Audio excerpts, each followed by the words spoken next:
ब्रह्म जी महाराज की अणबे वाणी। सस्वरूप आनंद पद नेंच निजनाम कांगारम, ये बहुत ही विशिष्ट और खास अंग है। सत्य स्वरूप सत है जिसे हमें पाना है, और स्वरूप का मतलब हमारा वास्तविक रूप, हमारा यथार्थ रूप, जिसका हमें बोध करना है, जिसे हमें जानना है। हमारा वास्तविक रूप क्या है, वास्तविक स्वरूप क्या है, जो दिख रहा है उसे अपन वास्तविक मानते हैं। हमारा शरीर हमें नजर आ रहा है, ये शरीर वास्तविक है, क्योंकि दिखाई देता है इसलिए इसे हम वास्तविक मानते हैं, इसे हम सच्चा मानते हैं। लेकिन महाराज कह रहे कि ये जो रूप आपका जो दिख रहा है, ये रूप आपका सच्चा नहीं है। तो सतरूप आपका कोई दूसरा है, जो दिख रहा है वो आपका सतरूप नहीं है, वो माया का रचा हुआ रूप है, वो माया के रचे हुए कपड़े हैं जो आपने अपने ऊपर पहन रखे हैं, ओढ़ रखे हैं, और इन माया के रचे हुए कपड़ों को आप बार बार बदलते रहते हैं। बार बार बदलते हो इसलिए ये असली नहीं है, सच्चे नहीं।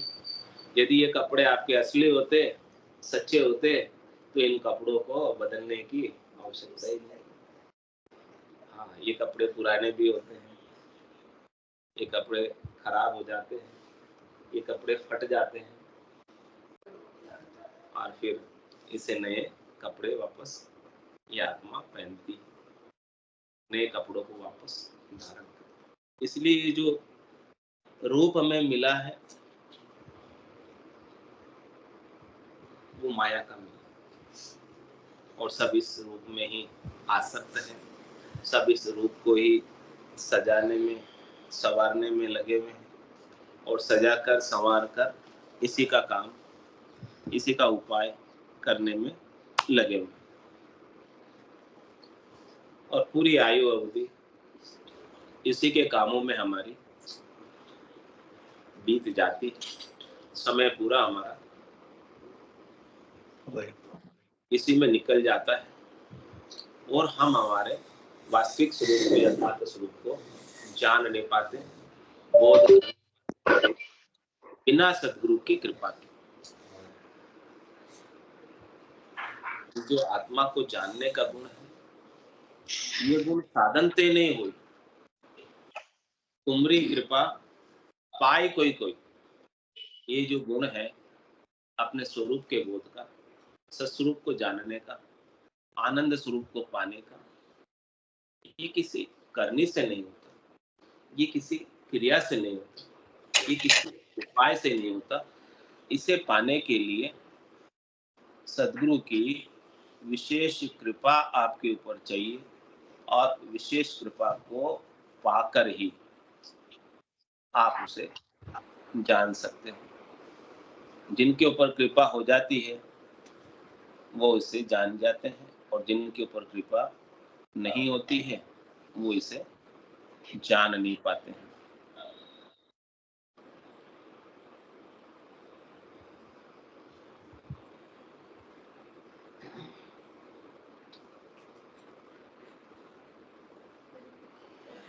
तो ऐसी ये अद्भुत विलक्षण बात सद्गुरु की कृपा में है। तो सद्गुरु हमारे ऊपर कृपा करके हमको ऐसा ज्ञान का भेद दे रहे हैं, ज्ञान की बात बता रहे हैं, ज्ञान की हमें समझ करा रहे हैं। कह रहे भेद सहित ज्ञान घटावे, प्रेम भाव नैचो मन पावे, मोक्ष मिलन के यही उपाय, दूजे नहीं सृष्टि में हुई। जिसका भी माइक खुला है बंद कर लीजिए, ताकि दूसरों को डिस्टर्बेंस नहीं। माइक को बंद कर लीजिए जिसका भी खुला है। वेद सहित ज्ञान घटावे, प्रेम भाव नैचो मन पावे, मोक्ष मिलन की यही उपाय, दूजे नहीं सृष्टि में हुई। ऐसे सद्गुरु के ज्ञान का भेद हमें मिल जाए और हमारे घट के भीतर बैठे परमात्मा को हम पा जाए। तन देवल बिच आत्म देवा, निर्गुण भक्ति भजन है बेवा। ये तन आपका देवल है, इसके अंदर आत्म देव विराजमान है, जो परमात्मा देव के रूप है। उनमें और परमात्म देव में कोई अंतर नहीं, वो वही करंट है जो सब में व्याप्त है। उस करंट रूप से, सता रूप से आप सब में व्याप्त हैं। ऐसा बोध हम हमारे भीतर करने लगे, ऐसा ज्ञान, ऐसी समझ हमारे अंदर विकसित हो। वो सद्गुरु की कृपा से ही आती है। और हमारे सीमित होने का भ्रम, स्वार्थ पूर्ति का भ्रम, शरीर और शरीर से संबद्ध संसार से सीमित सुख लेने का भ्रम मिटता है। जब तक ऐसी कृपा नहीं, समष्टि होने की, ब्रह्म होने की, तब तक वो भ्रम मिटता नहीं है। माइक अभी तक बंद हुआ नहीं है।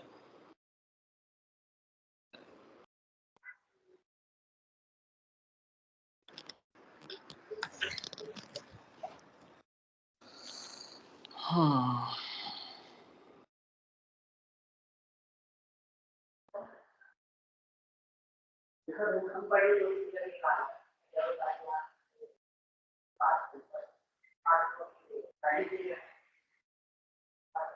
किसी का माइक खुला है? हाँ, ये खुले। हार्दिक इम्पैक्ट।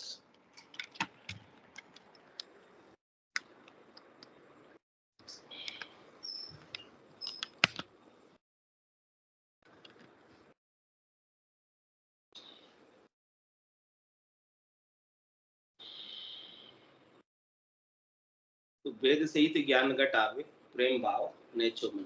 ऐसा भेद सद्गुरु के ज्ञान का हमें प्राप्त होता है और हमारे घट के भीतर सत्य स्वरूप का ज्ञान का बोध होता है।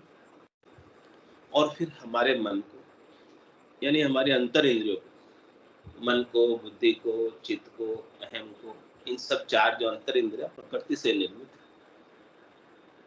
जो हमें प्रकृति की ओर ले जाती है, उन्हें भी नेचा आ जाता है, विश्वास हो जाता है। उनके भी जो शंकाएं होती है, तर्क होते हैं, उन सबका समाधान हो जाता है। सब समाधान में आ जाते हैं, उन्हें नेचा हो जाता है, प्रतीति हो जाती है, विश्वास आ जाता है, दृढ़ता हो जाती है, बुद्धि के ऊपर भी विवेक जग जाता है कि हम सब नकली हैं और वो एक असली है। सत्य ही असली है, सत्य के अलावा जो कुछ भी है वो सब नकली है। आत्मा ही असली है, आत्मा के अलावा जितने भी अनात्मा है वो सब नकली है। तो महाराज कह रहे हैं ऐसे सत्य को आपको पाना है, ऐसे सत्य का आपको बोध करना है, ऐसे सत्य को आपको जानना है। यही जीते जी मोक्ष प्राप्ति का उपाय है। आप इस देह में रहते हुए देह से अलग अपने को सब में देखना, सर्वत्र देखना। राम सर्वज्ञ भरपूर है, व्यापक सबई ठोर, राम कहाँ नहीं। क्या आपके भीतर वाले राम अलग है और सर्वज्ञ वाले राम अलग है? तो जो आपके भीतर वाले राम हैं वही राम सर्वज्ञ, अलग नहीं। तो आप अपने आप को केवल यही तक सीमित मानकर संकीर्ण हो जाते हैं, स्वार्थी हो जाते हैं। दिखने वाली चीज है वो सारी अलग अलग है, बाकी तो एक ही अंदर है। बाहर से स्वरूप कितने तरह का बनाया भगवान ने। बाहर के दिखने वाले सब रूप है, चीज अलग है और स्वरूप सबका एक। अंदर का स्व यानी खुद, रूप पर का है, स्व आपका है, स्वरूप और रूप में बहुत अंतर है। रूप तो माया का रचा हुआ, स्वरूप आपका स्वयं का रूप है, जो माया से रचित नहीं, उसमें माया का कोई काम नहीं है। स्वरूप में, रूप में तो माया का ही काम है सारा, रूप माया के बिना नहीं होता, लेकिन स्वरूप में माया होती ही नहीं।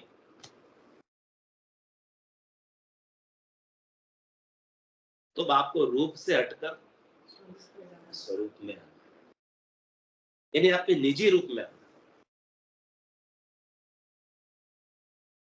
हमारी दृष्टि कभी स्वरूप पे पड़ी ही नहीं, हमारी दृष्टि हमेशा रूप पे ही पड़ी, इसीलिए तो रूप के उपाय की। दिखता तो रूप है, स्वरूप देखने में टाइम से स्वरूप दिखता ही नहीं ना, वो स्वरूप क्या आपका देखने वाला है, जानने वाला है, महसूस करने वाला, वो खुद महसूस करने वाला है, वो दृष्टा है, वो दृश्य नहीं। रूप आपका दृश्य, स्वरूप आपका दृष्टा है। आंख आपकी दृष्टा है, और जो आंख से दिख रहा है वो रूप है। तो क्या आंख अपने आप को देख पाती है?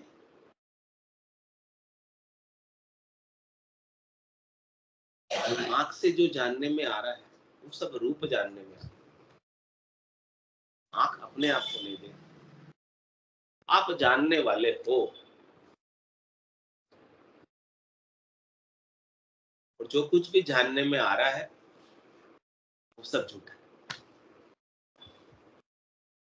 जो कुछ भी देखने में आ रहा है वो सब आने जाने वाला है, रहने वाला एक भी उसमें से नहीं। तो महाराज कह रहे हैं कि वो केवल है, इसीलिए तो इसे केवल्य ज्ञान का है, कि जिसकी दृष्टि केवल एक पर हो गई, यानी अस्तित्व पर हो गई, यानी सत्ता पर हो गई, यानी एग्जिस्टेंस पर हो गई, यानी वजूद पर हो गई। जिसका वजूद नहीं है, अस्तित्व नहीं है, वो सब माया है। वहां से दृष्टि हटकर केवल एक पर कर, जो हमेशा रहता है सो सुंदर है सदा, ना ही सो सुंदर नाही, और ना ही सो दिसे सदा, है सो दिसे। सुंदर वही है जो कल भी था, आज भी है, कल भी रहे। हर देश में, हर काल में, हर परिस्थिति में एक जैसा बना रहता है, ही सत्य है, और वही सुंदर है, और वही शिव। सत्यम शिवम सुंदरम, सत्य ही शिव है, और सत्य ही सुंदर है, और सत्य ही रहता है। असत्य का तो नाश हो जाता है, लेकिन असत्य सत्य के आधार पर चल रहा है, सत्य के साथ साथ असत्य चल रहा है।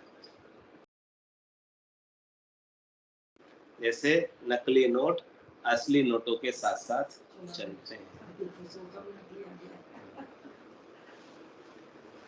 ऐसे ही ये असत्य सत्य के सहारे से चल रहा है। नकली का अपना कोई वजूद नहीं है, अस्तित्व नहीं है, नकल है बस केवल, जो असल के आश्रय से चल। तो महाराज कह रहे नकल में आप कब तक उलझे रहोगे? असल को पहचानो ना, मूल को पहचानो, मूल को जानो। जिस दिन आप असल को पहचान लोगे, मूल को जान लोगे, उस दिन आप निर्भय हो जाओगे, निश्चिंत हो जाओगे, निस्सोक हो जाओगे, निसंक हो जाओगे, निडर हो जाओगे, क्योंकि इसका तो नाश होता ही नहीं है। तो मुझे डरने की क्या आवश्यकता? मुझे यही डर है ना कि नुकसान हो जाएगा, मुझे यही डर है ना कि मृत्यु हो जाएगी, मुझे यही डर है ना कि रोग हो जाएगा, मुझे यही डर है ना कि इनसे मुझे शोक हो जाएगा, दुख हो जाएगा। महाराज कह रहे कि आपके स्वरूप में ये कुछ है ही नहीं। जो भी चीज होने वाली है बाहर से, और बाद में जो भी चीज होने वाली है, वो बाद की कोई भी चीज आपके स्वरूप में नहीं है। आपका स्वरूप तो निर्मल है, निराकार है, अजोनी है, अजन्मा है, निरंजन है, अगाध है, अपार है, अनंत है, अथाह है, अमाप है, अथाप है। ऐसा आपका स्वरूप है। नकली से सावधान। हाँ नकली से सावधान लिखा था ना। हाँ नकली से सावधान नहीं। हाँ, तो नकली से सावधान रहो, असली की ओर जाओ। जो असली आपका स्वरूप है उसे पहचानो। सदगुरु उसी की पहचान करा रहे कि महाराज कहने के यदि आपने जीते जी अपने असली को पहचान लिया तो करे मोक्ष मिलन की यही है उपाय। तो फिर आप जीते जी मुक्त ही हो। बंधन किसका है? अज्ञान का, ना समझी का, नादानी का, नहीं जानने का अज्ञान है। वही आपके बंधन का कारण है। आप अपने असली को नहीं जानते हो और नकली को ही मैं मान बैठे।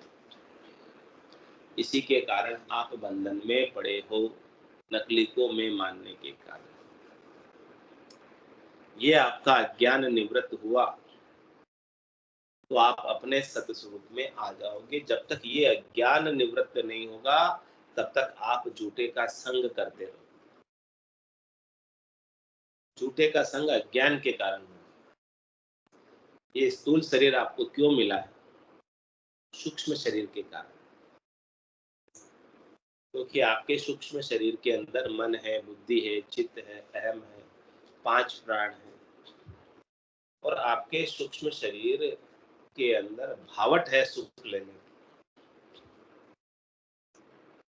और वो सुख लेने की भावट से ये बार बार स्थूल शरीर को प्राप्त करा देती है। जब तक सुख लेने की इच्छा बनी रहती है, ये आपके पीछे कारण है, ये कारण शरीर है। और इसके पीछे महाकारण क्या है?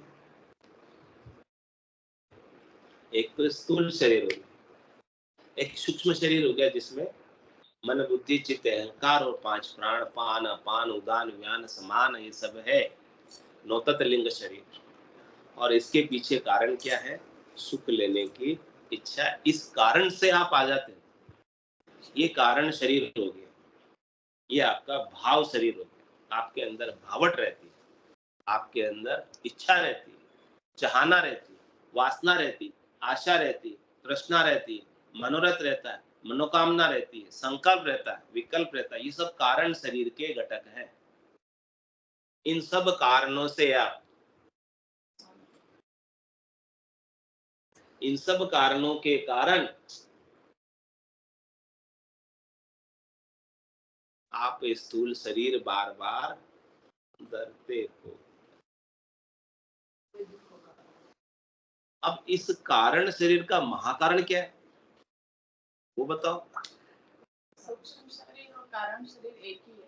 नहीं नहीं, अलग है ना। अलग है और कारण। हाँ अलग है ना। स्थूल तो ये दिख रहा है, सूक्ष्म में मन हो गया, बुद्धि हो गई, चित्त हो गया, अहम हो गया और 5 प्राण हो गए। ये सूक्ष्म, ये इन आंखों से दिखाई नहीं देता लेकिन होते हैं। और इन सूक्ष्म शरीर को उपाने वाला कौन है? वो इसका कारण कौन है? वो कारण शरीर, जिस कारण से ये सूक्ष्म बना हुआ है।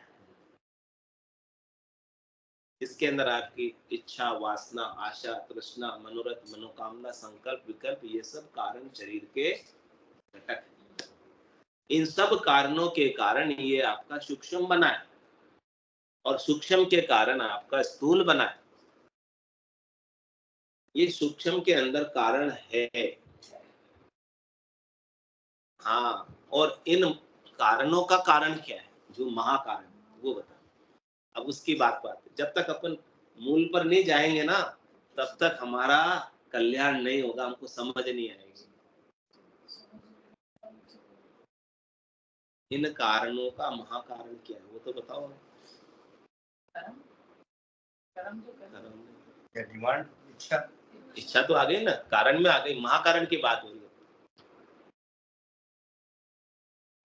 ये दिन भर इसमें चलते रहते हैं, तो ये बढ़ता ही रहता है। ये कारण क्यों है? उसका क्या कारण है?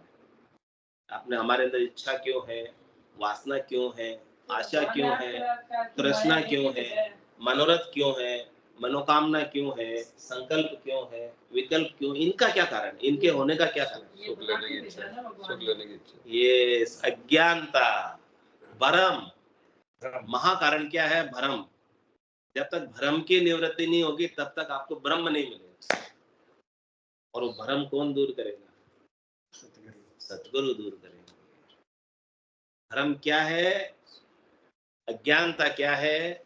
कि हमने इन सब कारणों को सच्चा माना, इच्छा को सच्चा माना हुआ है, इसकी पूर्ति में लगे होते हैं, वासना को सच्चा माना हुआ है, चाहना को सच्चा माना हुआ है, जबकि है सब झूठ।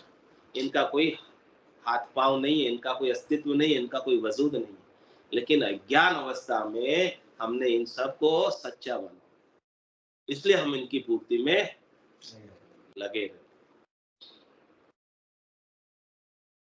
तो महाकारण क्या हुआ? हाँ, भ्रम, अज्ञानता, ये महाकारण है। उस भ्रम और अज्ञानता की निवृत्ति कौन करेगा? सतगुरु का ज्ञान करेगा। जैसे ही सतगुरु के ज्ञान से आपका भ्रम मिटा, आपकी सब चीजें मिट गई। और सबसे मोटा भ्रम क्या है? कि शरीर में हूँ, शरीर से संबद्ध संसार मेरा है और मुझे इनसे सुख लेना है। और मुझे इससे सुख मिल रहा है, क्योंकि आभास तो होता है ना सुख का। वो तो दिखता है, लगता है। हाँ, तो महाराज कह रहे आभास जो भी हो रहा है वो भी सब झूठा है, वो केवल एक आभास है, प्रतीति है। जैसे मृग को जल का आभास होता है, वास्तव में जल थोड़ी होता है, उसको भी तो आभास ही हो रहा है, आंखों से उसे जल दिखाई दे रहा है। ऐसे ही हमें इंद्रियों से सुख दिखाई दे रहा है, अनुभूति भी तो होती है। वो अनुभूति आभास एक ही है। अनुभूति भी झूठी, आभास भी झूठा, दोनों भी सच्चे नहीं है, क्योंकि एक अनुभूति आपकी दूसरी अनुभूति को काट देती है। पहले किसी बात को आप सच्चा मानते थे, अब आपको दूसरी अनुभूति होगी, पहले वाली बात क्या हो गई? अभी भी बनी हुई है या रद्द हो गई? तो पहले की भी तो अनुभूति थी, अभी की भी तो अनुभूति है। तो पहले की अनुभूति आपकी नई अनुभूति से क्या हो गई? झूठी हो गई। तो आभास भी झूठा, अनुभूति भी झूठी, ये सब झूठे हैं।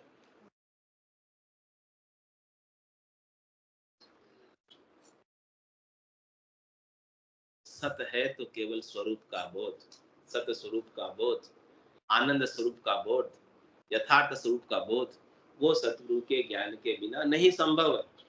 तो महाराज कह रहे मोक्ष मिलन की यही उपाय, दूजी नहीं शिष्ट में भाई। मोक्ष प्राप्त करना है तो ये एक ही उपाय है, दूसरा और कोई उपाय है ही नहीं मोक्ष प्राप्ति का। तो सदगुरु के ज्ञान से आपकी अज्ञान की निवृत्ति हो जाए, और अज्ञान की निवृत्ति होने से जो कारण शरीर है आपका, उसका लोप हो जाए। कारण शरीर का लोप होगा तो फिर आपके सूक्ष्म शरीर का लोप होगा, और बिना सूक्ष्म शरीर के जाए ये बार बार आत्मा स्थूल शरीर धर लेते। और जब तक आप जन्म धरोगे तब तक तो धोखा ही।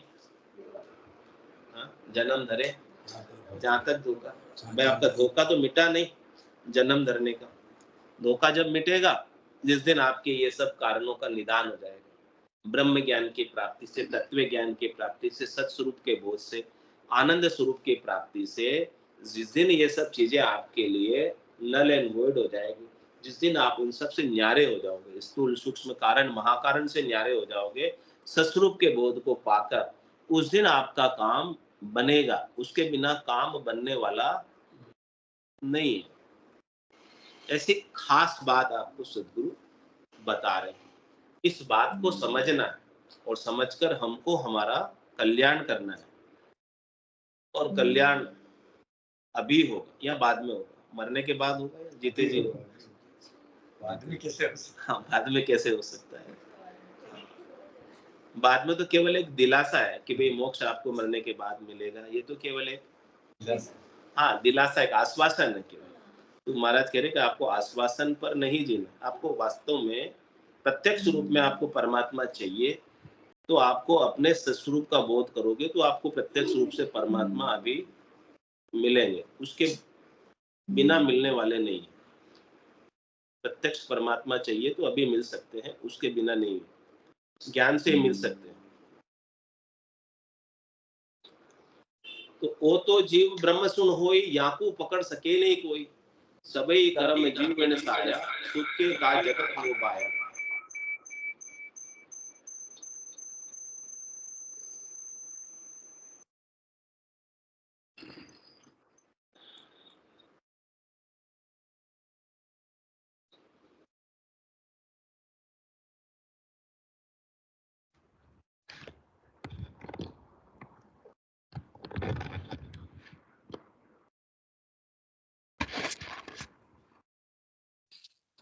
वो तो जीव ब्रह्म सुन हो, याकू पकड़ सके नहीं कोई।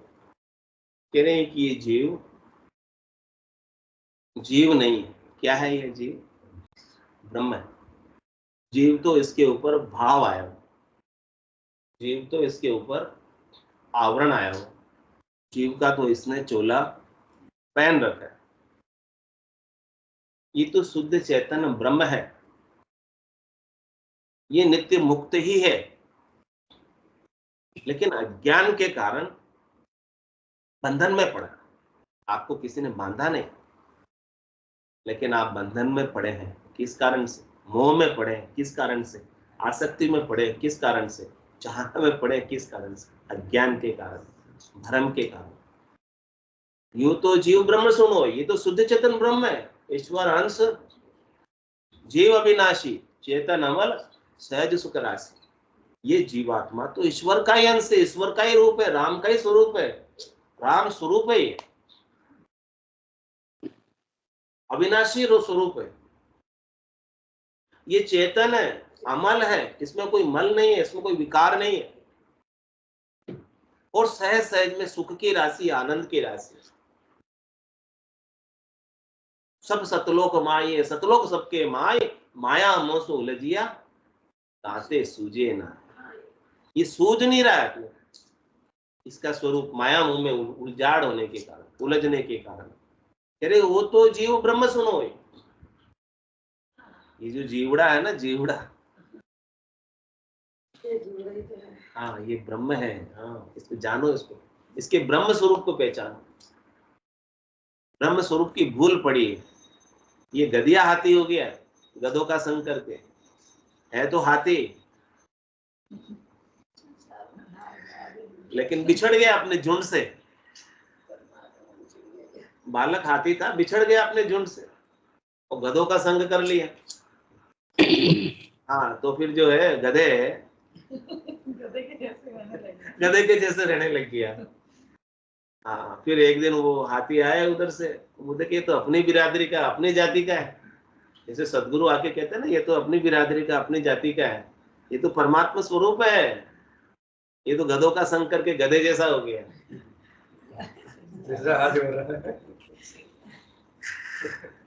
तो वो हाथियों ने कहा कि अरे तू कौन है, कौन है तू, कौन है? पूछा उससे पूछा कौन है तू? वो क्या बोले? मैं गधिया हाथी हूँ। जैसे जीव ब्रह्म ना, हाँ मैं जीव हूँ ऐसे कह रहा है, जबकि ब्रह्म हो, जीव नहीं है, लेकिन अपने आप को क्या कह रहा, मैं गधिया हाथी, हाथी हूँ लेकिन कौन सा हूँ? ब्रह्म हूँ लेकिन कौन सा हूँ? गधिया हूँ। गधों का संग करके गधिया हो गया।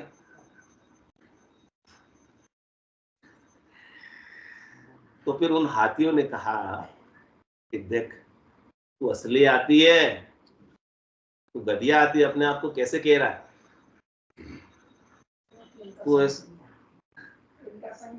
इनका संग करके वही मिट्टी ढोने लगा और वही कुम्हार का सब काम करने लगा वो हाथी भी, क्योंकि उनके साथ साथ ऐसे ऐसे ही अपन घर की गांगरत गयो जमारो उदम आपदा माई, मुंह से ठगे भरे को उधर बस गया, अपन भी वही करने लगे। जैसे सारे गधे कर रहे थे कुम्हार के, मिट्टी ढोने का, इधर से उधर लाने का, यही काम करने लगे। अपन भी घर की गांगरत में यही काम कर रहे हैं ना, ब्रह्म होते हुए, परमात्मा होते हुए ये काम कर रहे हैं, गधों के जैसे। गधा मजूरी कर रहे नहीं कर रहे? गधा मजूरी, इसमें कोई आनी जानी नहीं है। तो उन हाथियों ने कहा कि देख, तू लगा चिंगार, तू असली हाथी है, तू अपने स्वरूप को पहचान, सत्स्वरूप को पहचान, आनंद स्वरूप को पहचान। लगा ही चिंगार उसने। जैसे उसकी चिंगाड़ सुनी, सब गधे भाग खड़े हुए और वो हाथी के झुंड में चला गया। वो ब्रह्म के साथ चला गया। वो गुरुपदेश को प्राप्त हो गया, सत्स्वरूप को प्राप्त हो गया, वो आनंद पद को प्राप्त हो गया, अपनी बिरादरी में आ गया वापस। सदगुरु आपको चिंगाड़ लगाना सिखा रहे हैं कि आप असली हो, नकली नहीं हो। नकली मान बैठे हो अपने आप को अज्ञान अवस्था में। आप असली परमात्मा ही हो। आप परमात्मा के बिना हो नहीं सकते। किरण हो सकती क्या सूरज के बिना? लहर हो सकती क्या जल के बिना? सकरा हो सकता है क्या मिट्टी के बिना? आभूषण हो सकता है क्या सोने के बिना? ऐसे ही आप भी नहीं हो सकते परमात्मा के बिना। लेकिन अपने परमात्मा पणे को भूल गए, ब्रह्म पणे को भूल गए, गदिया हाथी हो गए गधों का संग करके। गदिया जाति भी होती है। अजमेरा जी को हंसी आ रही है सुन के।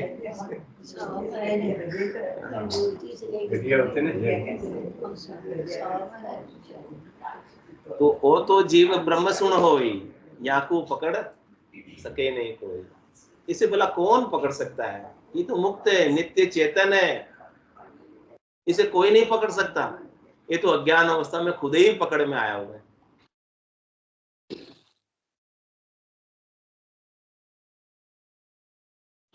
जैसे वो होता ना तोता, और वो बहेलिया होता है, बहेलिया पकड़ने वाला। वो क्या करता है? एक नलकी बांध देता है और डोरी बीच में, और एक नली बीच में, डोरी बंधी हुई, नली लटका देता पेड़। और तोता क्या करता है? उस नली के ऊपर आकर बैठता। और वो बैठने के बाद वो नली जिसके वजन से झुक जाती बाहर से, इस साइड बैठा ना उस साइड में झुक जाती, तो वो अपने पांवों को गाढ़ा पकड़ता है कि कहीं मैं गिरने जाऊं और मर न जाऊं। उसे गिरने का और मरने का भय है, लेकिन उसके पंख है उस बात को वो भूल गया और गाढ़े गाढ़े वो छोड़ता नहीं उसको नल। और बहेलिया आता है पीछे से, शिकारी आता है पीछे से, वो रस्सी खोलता है पेड़ से और वो पकड़े छोड़ता नहीं, वैसे जैसे उसको उठा ले जाता। ऐसे ही अपने संसार को पकड़े हुए हैं गाड़े गाड़े। और काल आता है शिकारी, ऐसे कैसे पकड़ के जाता। अपन छोड़ते नहीं उस समय तक, लास्ट तक काल आता तब तक संसार को, संसार की आसक्ति, संसार की चाहना, संसार का मोह हमारा गाड़े से गाड़ा पकड़े हुए रहते हैं उस समय तक भी, अंत समय तक भी नहीं छूटता। भूल गए आप उड़ सकते हो, भूल गए आप ब्रह्म हो, भूल गए आप चेतन हो, भूल गए आप शुद्ध आत्मा हो, आप परमात्मा के अंश हो, ये बात भूल गए। आप उड़ सकते परमात्मा के देश में जा सकते हो, चौथे पद में जा सकते हो, उस बात को आप भूल गए और काल की पकड़ से चले गए। काल पकड़ के ले गए और चले गए। सिर में गुरज गला में पासी, जालिम है जमरानो, सायब राम कदे नहीं सिमरा, यो सब लोग। उन सायब राम को सिमरते तो आपके अपने स्वरूप का बोध हो जाता कि वो राम में और आप में थोड़ी अंतर है कोई। वो राम और आप एक हो, दो नहीं हो। दो तो आपने मान रखा है शरीर के कारण से।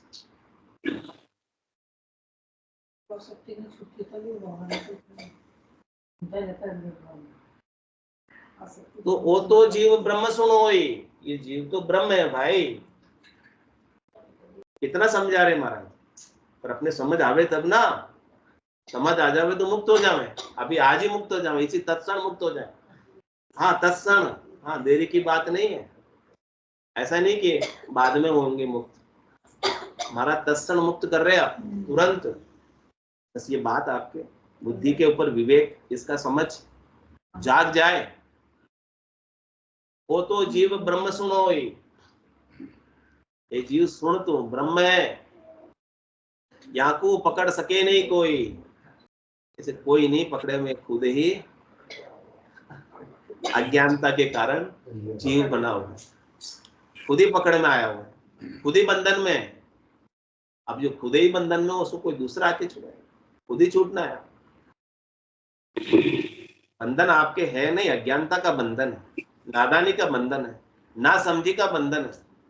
इन अज्ञानता के बंधन को सद्गुरु ज्ञान से छुड़ा रहे। आप ज्ञान से ही मुक्त हो सकते, करने क्रिया से नहीं हो सकते। और कोई उपाय नहीं है करने क्रिया का कि मैं ये क्रिया कर लूं, ये करने कर लूं, इससे मैं मुक्त हो जाऊंगा। कि वास्तव में आप बंधे होते तो दूसरे उपाय से छूट जाते, लेकिन वास्तव में आप बंधे नहीं हो, अज्ञानता के कारण आप बंधे मान रहे हो। तो ज्ञान से आप खुले ही हो, लेकिन अज्ञानता के कारण आप बंधे अपने आप को मान रखा है, इसीलिए आप बंधन में पड़े हो। और उस अज्ञान की निवृत्ति हुई, महाकारण की निवृत्ति हुई, तो आपके सारे कारण बंधन में आने के छूट जाएंगे। बोलो राम सद्गुरु देव की महाराज परम दयाल सद्गुरु सुखराम जी महाराज ने धन्य हो। अनंत श्री सद्गुरु सुखराम जी महाराज के ज्ञान स्वरूप धन्य हो। केवली भगवंता ने धन्य हो। जीवा तारण जान ने धन्य हो। मोक्ष के मालका ने धन्य हो। अनंत कोटि संतान ने धन्य हो। राम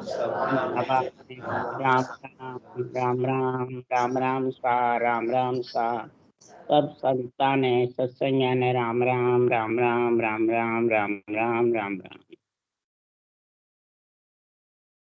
सत्स्वरूप में